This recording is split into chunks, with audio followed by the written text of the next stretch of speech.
구독자 여러분, 안녕하세요. 오늘은 오세훈 CR의 소리 편집위원께서 더 칼럼니스트에 기고하신 칼럼 한 편을 가지고 이야기해 보겠습니다. 네, 이 칼럼의 제목 좀 인상적인데요. 1%가 결코 1%가 아닌 다크호스 권영국입니다. 지난 21대 대선에서 권영국 후보 0.98% 득표율이었죠. 1%가 채 안 됐는데.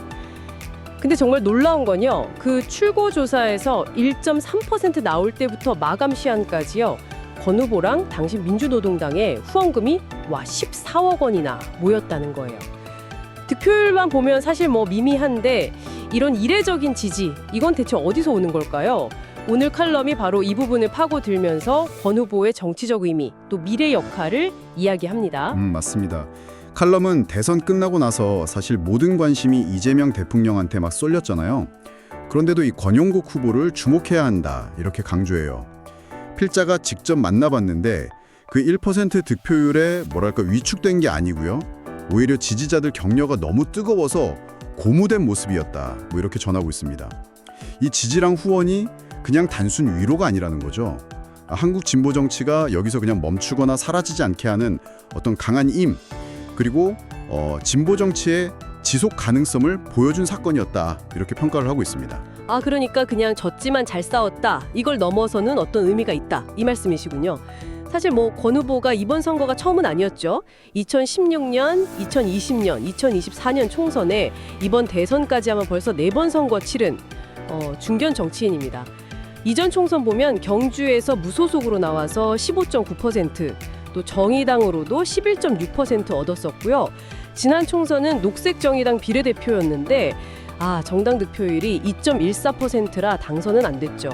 네, 칼럼을 보면요. 권 후보 인터뷰할 때 마치 그 미국의 버니 샌더스처럼 진보 정치의 가치, 사명 이런 데 초점을 맞췄다고 해요. 그리고 그 대선 슬로건 차별 없는 세상 이거 있었잖아요. 이게 그냥 구호가 아니라 정말 인생 목표, 아주 확고한 신념 같았다. 이렇게 필자는 느꼈다는 겁니다. 실제로 정치하기 전부터 노동운동 같은 거 아주 치열하게 해온 분이니까요. 그게 뒷받침되는 거죠. 바로 그 살아온 과정, 그 역정 자체가 권 후보의 큰 자산이다, 이렇게 칼럼은 보는 것 같아요. 광부 아들로 태어나서 포철공고, 서울공대 나오고 대기업 풍산금속 다니다 노조 만들려다 해고되고 심지어 2번이나 수감생활도 하고 그러다 사법시험 붙어서 노동인권 변호사로 쭉 활동해왔잖아요. 칼럼은 이 60년의 고된 시간이 마치 그 조개가 진주 만드는 것처럼 권 후보를 우리 사회에 꼭 필요한 단단한 자산으로 만들었다, 이렇게 비유하더라고요. 그런 진정성 때문일까요? 칼럼에서는 권 후보 지지층이 주로 2030 여성, 청년, 그리고 이제 노동자, 농민, 자영업자, 또 성소수자, 장애인, 이주노동자 같은 사회적 약자들이라고 분석을 해요. 근데 이분들이 그냥 막연하게 지지하는 게 아니고 정말 구체적인 삶의 변화를 원하고 정치인이랑 강한 연대 의식 같은 걸 갖는다는 특징이 있다는 거죠. 아까 말씀하신 그 14억 후원금 있잖아요. 그게 바로 이런 지지층의 열망이 담긴 거다. 더 좋은 미래를 위한 특별한 씨앗이다. 이렇게 의미를 부여하고 있습니다. 그래서 실제 지지 기반은 한 50만에서 100만 명 정도는 될 수 있다, 이렇게 추정도 하고요. 정책적으로도 좀 흥미로운데요. 칼럼이 이재명 대통령 공약이랑 권 후보 정책 사이에 공통점이 꽤 많다고 지적해요.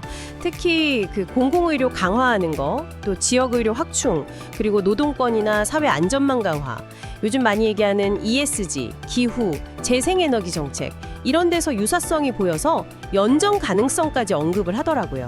네, 다만 칼럼에서 좀 경계하는 부분도 있어요. 1% 득표 정당이라고 해서 그냥 단순하게 숫자로만 산술적으로 접근하는 건 옳지 않다.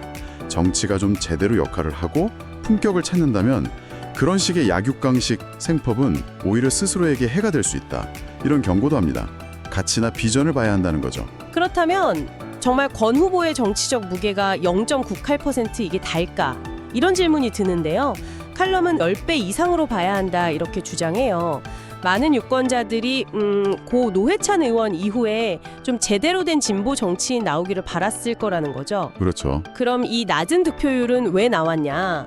칼럼은 12.3 내란 트라우마 때문일 수 있다고 봐요. 그때 이후에 정치 불안정 트라우마요. 그래서 혹시나 하는 마음에 잠재 지지층 한 5에서 10% 정도로 보는데 이분들이 이재명 후보 쪽으로 전략적으로 표를 몰아준 결과일 수 있다. 이렇게 분석합니다. 실제로 대선 직전 여론조사 보면 3% 넘는 지지율도 나왔었거든요. 그걸 근거로 들이기도 하고요. 네, 맞아요.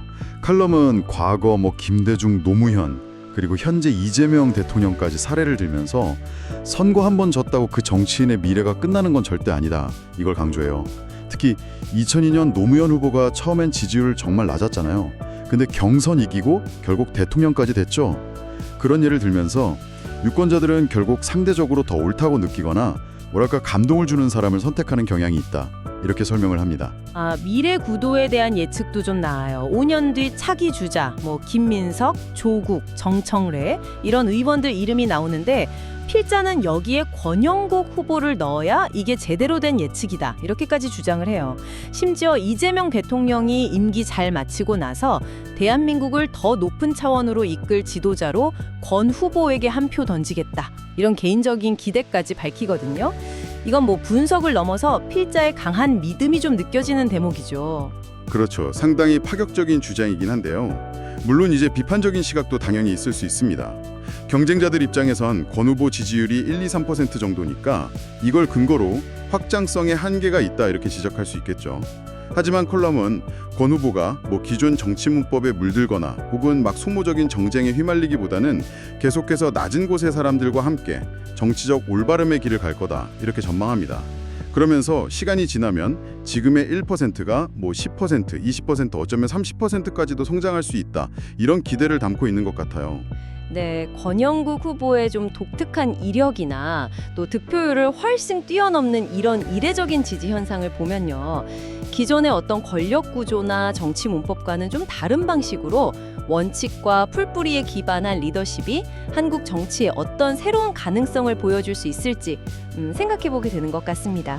구독자 여러분은 어떻게 생각하시나요? 오늘 이야기를 나눈 칼럼의 원문은 더 칼럼니스트 홈페이지를 방문하시면 보실 수 있습니다.